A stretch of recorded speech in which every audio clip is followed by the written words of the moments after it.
Hi everybody, I'm going to demonstrate mixing colors and making tints and shades. So I just have a white piece of paper here. I have blue and red on my palette paper, and I need my palette knife. So your palette knife, they're all different shapes and sizes. This is used for mixing paint. You can also paint with your palette knife. So first of all, if you're going to mix two colors together, I usually start with a blob of each one. And then I take a little bit of the blob and I put it down below with my painting palette. And sometimes I'll clean it in between, or sometimes I'll just grab the color. For this one, I am going to clean it in between because I'm going to be using that blue in a minute. Use your towel or paper towel, whatever. Then I'm going to grab some of that paint. Ooh, grab like a little blob of it here. And then you're going to add it to the other color. So then take your knife and scrape it together, and you're going to mix it up.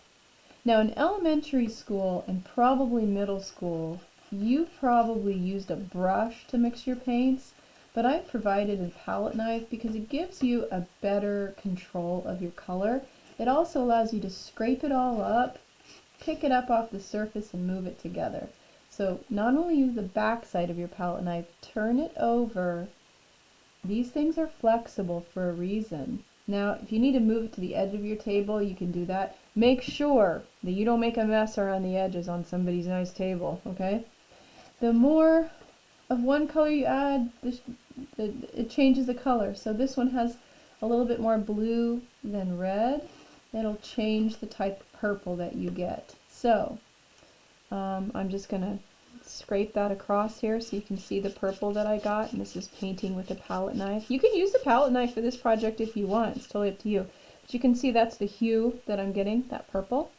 So that's mixing colors. Feel free to mix colors for this project all you want. These palette knives are plastic. If you push too hard, they're going to break, so please be careful. You can clean it off in your water and then clean it off with your towel.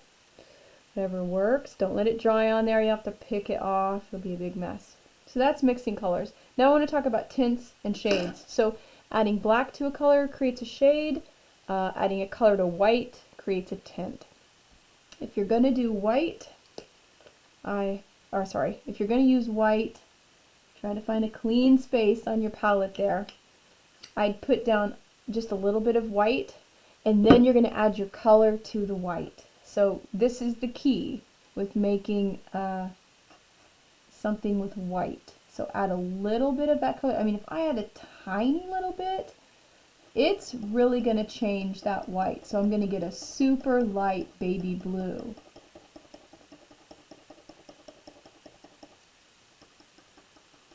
So I'll mix it all up really well. As you can see, there's just a little bit of blue on there. After you mix it, that is a very light blue, okay? The more blue you add, the darker, of course, it's going to be, okay? So that's tinting a color.